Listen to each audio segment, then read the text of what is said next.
Welcome to Healing with Her, the podcast where women in medicine share bold and honest conversations from the front lines of healthcare.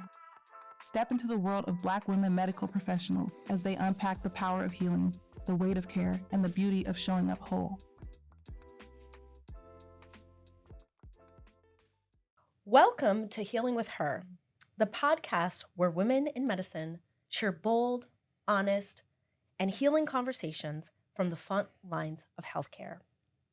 I'm your host, Dr. Melissa Neal, and I'm thrilled you're here. Whether you're a healthcare professional, someone passionate about wellness, or someone who is looking to gain more knowledge about your health and well-being, you'll find stories here that resonate, educate, and inspire. This podcast was born from a shared truth.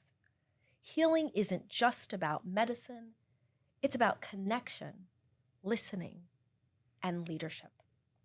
Disclaimer: the information shared on Healing with Her is intended for educational and information purposes only. It is not a substitute for professional medical advice, diagnosis, or treatment. Always seek the guidance of your physician or other qualified healthcare provider with any questions that you may have regarding your health. The views expressed by the host and the guest are their own and do not necessarily reflect those of their institution or employers. I'm joined by an incredible dentist, educator, and advocate, Dr. Jessica Blakely. Hello. Hello. Dr. Blakely, welcome to Healing with Her. Thank you. Happy to be here. Wonderful. So I also want to say who else is here with me. Hi, Kimberly Wooten. Tell them what you do. Oh, of course. I'm a head and neck surgeon, and I'm very happy to be a part of today's podcast. All right. So, Dr. Blakely, so you're a dentist, but we want to kind of know a little bit more about you. So tell me, what inspired you to become a dentist? Sure. So I always knew I wanted to do something in healthcare.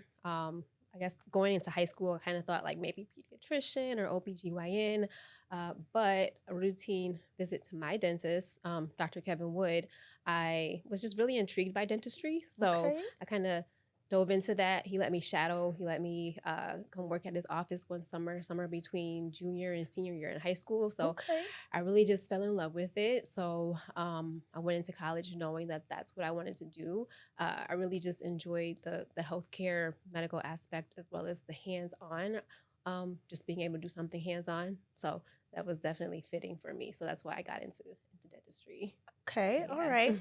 So you found out that you really liked it very early on, kind of like me, how I wanted to be a doctor since I was 9. What about you? When did you? I wanted to be a doctor at the age of 4. Oh, wow. And I knew I wanted to be a surgeon because I watched the movie, and this is dating me, of course, Doogie Howser. Okay. And now I realize he was emergency medicine, but whatever. But that's what sparked my desire to go into medicine. Okay, so early adopters here. So what do you like most, or your path through dental school? Just tell people what is that like? My path through dental school. So like I said, I knew kind of early on that I wanted to do dentistry. So for me, going into college, it was just all about preparation. So, summer enrichment programs, just doing things to get me there, to get me to dental school. I only applied to like 3 or 4 schools, so I knew I had to be prepared. But I attended college undergraduate at Howard University in Washington, D.C. All right. And fortunately, I got into school at Howard as well. So I decided to stay there. So I did my 4 years of dental school at Howard as well. Okay. So, dental school, I mean, a lot of studying, a lot of late nights, but made it through. The first half of dental school is more, book work. The second half is more hands-on. And then I graduated and came back to Buffalo and did a 1-year residency program. Okay. And then didn't plan on being here, but here I am all these years later, still in Buffalo. So, yeah. Okay. So you said that you're from Buffalo, correct? I am born and raised, went to City Honors for high school. All right. My family's here. So, yeah. Very Buffalonian. All right. Go Bills. Go Bills. All right. Okay. So, tell us. So, talking about, oral health and Mhm. oral overall wellness. How is oral health connected to our overall health? Sure. So many people think of teeth as just this separate entity in your body, but everything is connected. So as dentists, we are doctors of the head and neck. So, the whole mouth, oral cavity, everything is connected. Um, so many conditions. I mean, starting from, oral cancer, as we Mhm. know, can be diagnosed at the dentist. So just Mhm. getting in for that yearly oral cancer screening has saved a lot of lives, just finding that, early diagnosis. Also, heart disease. Uh, the American Heart Association has come out with numerous studies just supporting the relationship between gum disease and heart disease. Oh, So, wow. Okay. patients who have high levels of bacteria in the mouth, gum disease is infection of the gum and bone loss, have been shown to have higher rates of heart disease, atherosclerosis, so higher incidence of heart attack and stroke. Um, Mhm. Also, diabetes. Okay. Patients who have diabetes, we see manifestations of that in the oral cavity. Higher incidence of dry mouth. Dry mouth causes cavities. Delayed healing. So, or maybe because you have uncontrolled diabetes, you're no longer a candidate to get a dental implant. Okay. And then Alzheimer's. I mean, there's just so many. Oh, wow. Alzheimer's, yeah, that bacteria in the mouth can spread through the bloodstream. It can get to the brain. That can cause, inflammation in the brain or plaques in the brain. That is Okay. seen in higher incidence in patients who have Alzheimer's. So, I mean, everything is connected. The body as a whole is connected for sure. That's okay. So Yeah. I bet you guys didn't know that. So I'm finding out new stuff. And so since everything is connected, Mhm. people sometimes will just go to the doctor, but they'll neglect going to the dentist. So that's why you're saying just as important as it is to go annually to your doctor, it's important to go annually to your dentist Yes. because that can affect your health. Yes. So, what are the most common dental issues that you see when people come in? So I like to separate dental issues into three categories. The first is decay. Okay. So cavities. We see a lot of cavities, all ages. Cavity is a bacteria that breaks down the tooth, causes the tooth to break down. So that's one major issue. Another major category is gum disease. So gum disease, also known as periodontal disease, means that you have bone loss. It starts off as just inflammation. Maybe the gums bleed a little bit, but it can Okay. progress. Progression of that means that you have a lot of bacteria and infection below the gum. Mhm. That can actually lead to loose teeth. So teeth that Oh. are actually mobile and moving, Okay. and that can lead to tooth loss. So a lot of people who are missing teeth, it could be due to gum disease. Um, and then the last category, I mean, there's more, but these are like the general categories. Yeah, The last sure. category is occlusal or just functional. So the way that your teeth come together, maybe you're Okay. clenching or grinding at night, or maybe you need braces and your teeth just don't function properly as the way they occlude or come together. So you're not chewing properly.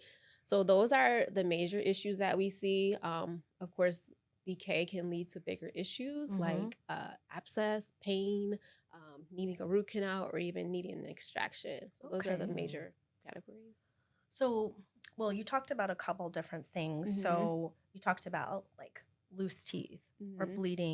bleeding gums or what are some signs like early signs that people may have that they might ignore Mhm. um that you're saying no, you need to pay attention to those and that means you should come see me. What are those that people Bleeding should gums, Okay. for sure. A lot of patients will say, "Oh, my gum was bleeding, so I didn't brush there, or I didn't floss because it was bleeding." Wow. But the bleeding gum is a sign that there is bacteria, there's infection. Like I said, it starts off pretty innocent as gingivitis, which is just a little bit of inflammation. Gingivitis is reversible, so if you treat it early, getting your 6-month cleanings, your gums can heal. Okay. But if you ignore it, of course, it can progress to gum disease, which is that loose teeth that we are um, that can cause tooth loss. So. Bleeding gums, pain, of course. If you're having pain, that would be a very key indication that you need to come in and see a dentist. And unfortunately, that's when a lot of patients wait to see us when they're in pain. But the biggest thing is just preventative care. Even if you don't feel anything, you don't see anything, um, we diagnose things. The earlier you catch it, the easier it is to fix. Okay. The less expensive it is, takes less time, less painful. So early treatment, early diagnosis is key. Okay. And as a head and neck surgeon, of course, the first thing I think about when I think about dentistry is that you generally will refer us lots of patients, especially patients with lesions in their mouths and things like that. So what are the signs that patients often come to you with that kind of make you concerned that there could be a cancer or a lesion there that needs to be looked at by another specialist? Yeah, honestly, I found that most patients who do have lesions in the mouth are not aware of them. Mm-hmm. They often present as, or they are aware, they don't really pay much attention. So, oh yeah, that's been there for a while. I just didn't pay much attention to it. But just any type of ulceration, anything in the mouth that you see out of the ordinary, something that's discolored, something that the texture is different or it's raised, it's a lump bump, anything like that, is when we would be concerned and recommend a biopsy. But unfortunately, a lot of times they just don't present with any symptoms, which is again why we say come and see us, get that Mm-hmm. checkup, preventative care, or catch things early. Yeah. And are there any associated dental issues that patients should really focus on that are related to head and neck cancers or abnormal oral lesions? For sure. We always stress the importance of quitting smoking. So tobacco products, of course, um, we see a higher rate with tobacco products, alcohol as well. So just cutting down on those things. Um, Other than that, there's even the vaccines that they have now for the young girls for the HPV. So the HPV virus that can be transmitted through the oral cavity can cause oral lesions. So Okay.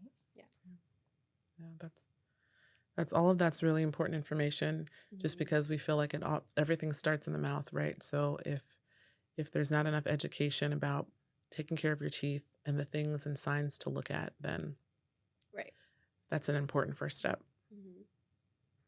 So when we talk about some of the disparities or barriers in the Black community in getting dental care, what have you observed, or yeah, why do people delay, coming to see you until there's pain?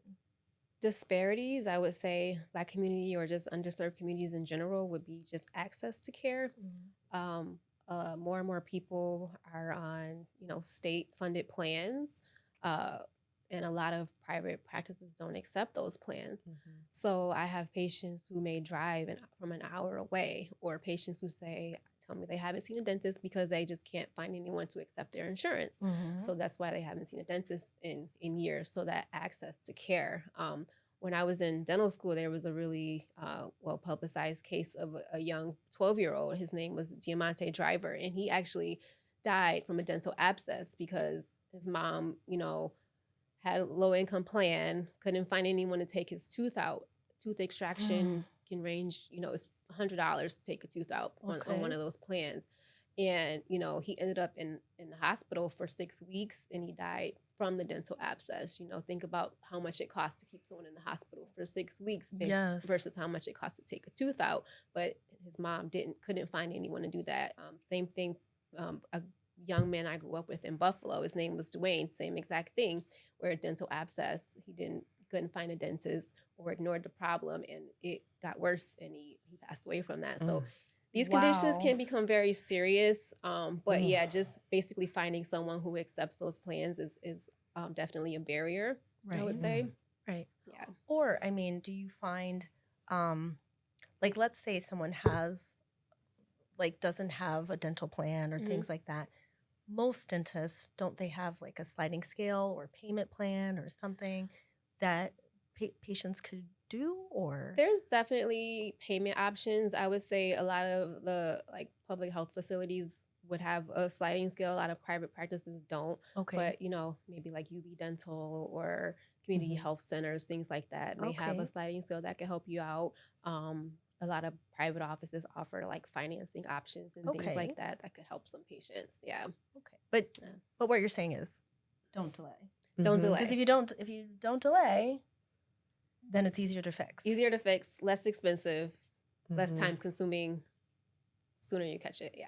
Okay. Yeah. Okay. So, what are some? So we're going to talk about, sometimes people get scared going to the dentist. So, what are some common myths about dental care? Like, that you hear that you can kind of, make it more like people are like, it's okay. You can go to the dentist. It's not so scary. Yeah, we have a really bad rap, And I'm a dime for every time someone said I hate the dentist. Yes, I don't know why I'm harmless, but misconceptions. I mean, just that things are painful. I mean, we have ways to manage that. We don't do anything without getting you numb first. So, also there's options for sedation if you really need it. You can get laughing gas, or you can be sedated.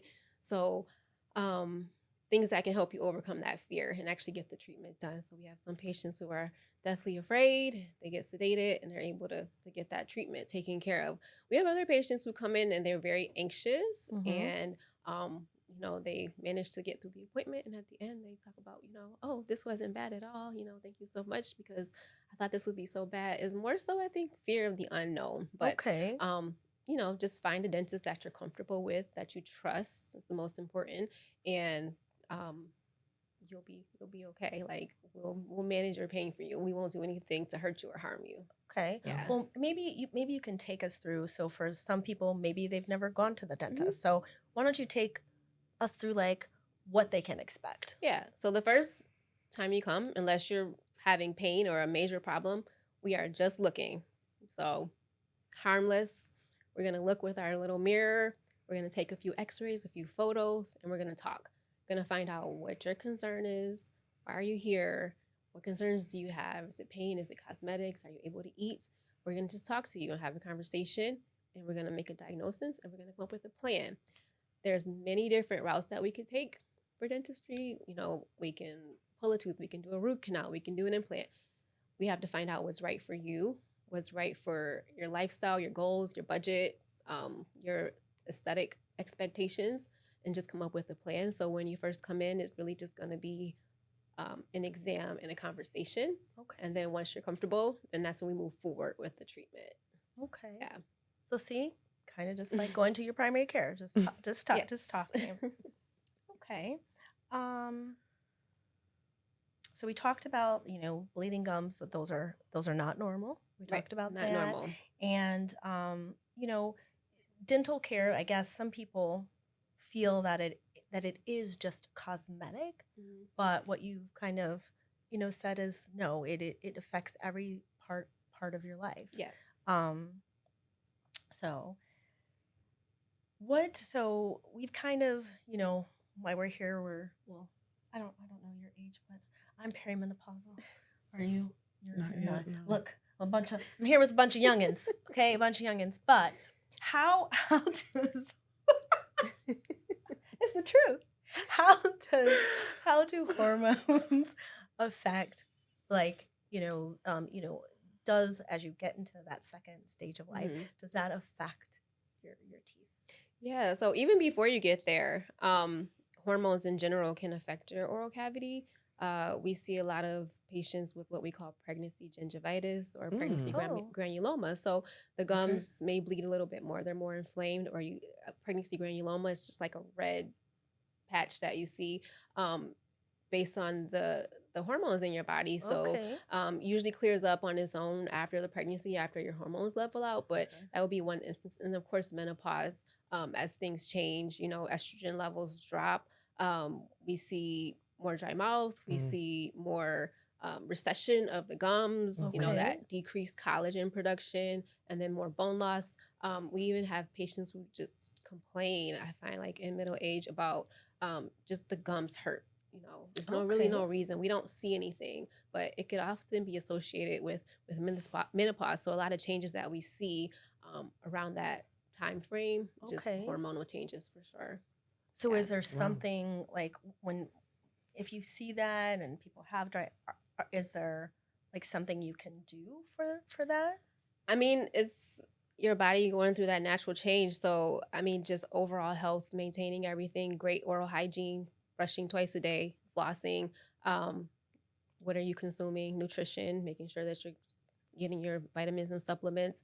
You can talk to your doctor about hormone replacement therapy if that's something that could benefit you. But the biggest thing is just keeping up with your hygiene and Gotcha. staying healthy overall.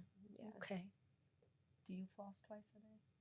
Probably once a day. You should I'm floss once a day. I'm a once a okay. And once a day. Brush Or, twice a day. Oh, okay. Floss after dinner or before bed. Okay. So you're not going to sleep with those things on your teeth. Good. But Then I don't once a feel- day is you I don't passed. feel bad. Mhm. Yep. I don't feel bad. Well, I don't floss every day. I'm a bad.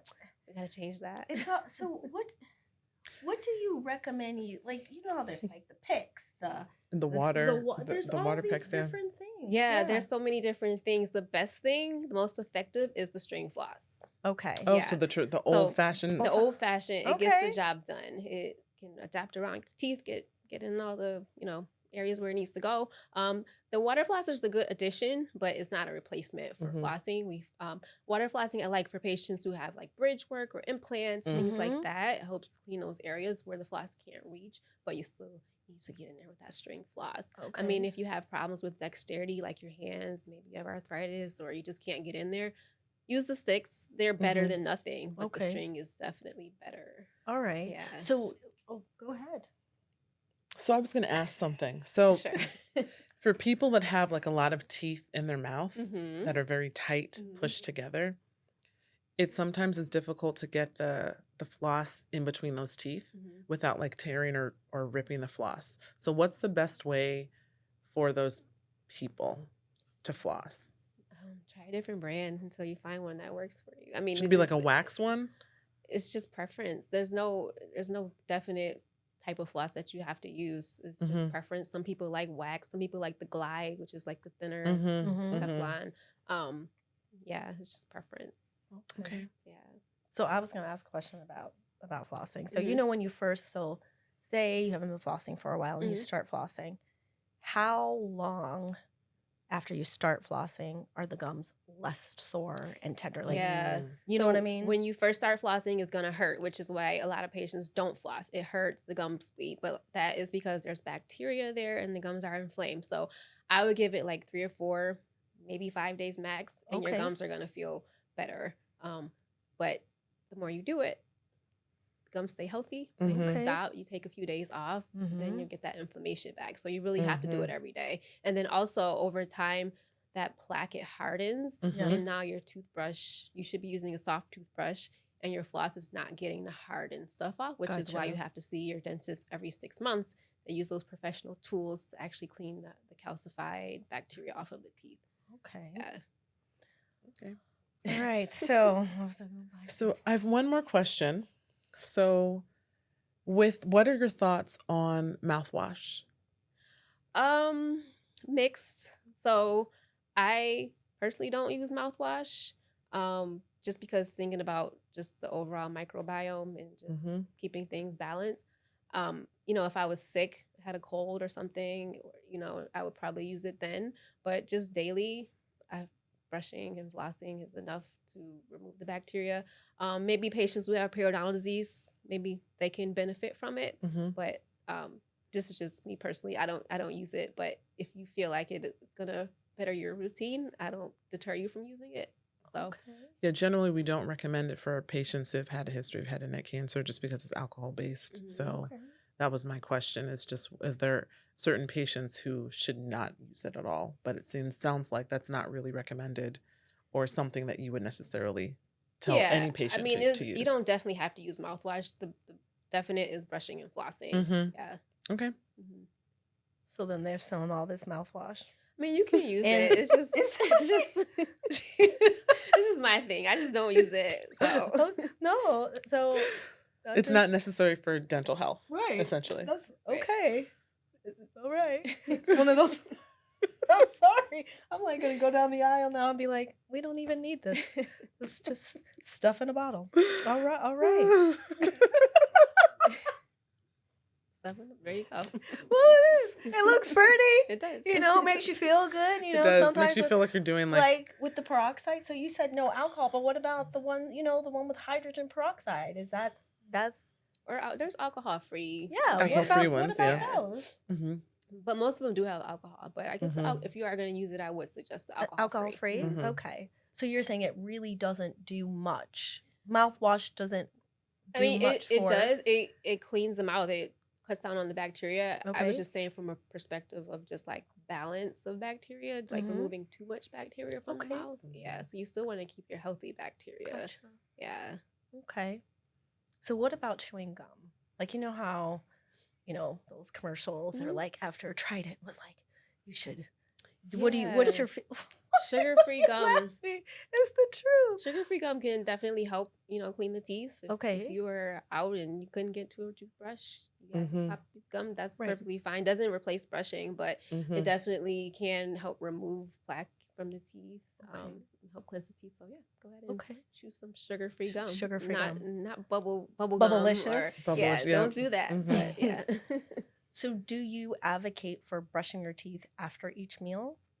Or just the twice a day is fine? It depends on you and your habits. Some patients are more prone to having cavities. Okay. Like if we both brush twice a day and I don't have any cavities, but you have 5, then maybe you need to brush more often. So Gotcha. if you're what we call a high caries risk or high rate of decay, then Mhm. I would say brushing after meals. Also, if you snack a lot throughout the day, maybe Okay. you can brush an extra time during the day. So brush after lunch. So yeah. Gotcha. Okay. And then I had one more question because I know some people will say, well, I don't smoke tobacco, but I may smoke something else. So Mhm. you know what I'm talking about. What's your feeling on that? Just so we, because some people don't think they don't consider that smoking. Right. So what's your thought on that? Well, I mean, I feel like a lot of people who smoke, they still use the tobacco, like as far as the way they roll it up or something like that. Gotcha. They still use tobacco, so there's still tobacco in that. Okay.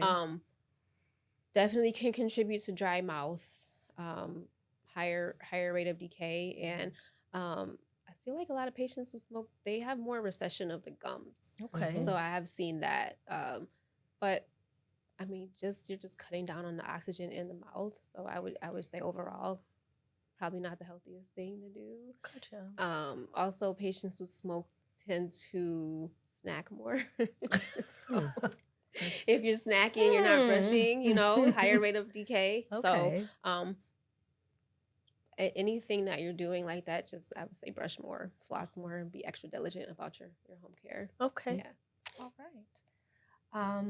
And I just want to make sure if there's any other questions. So I guess I'm supposed to, someone wanted me to ask you, what does healing mean to you?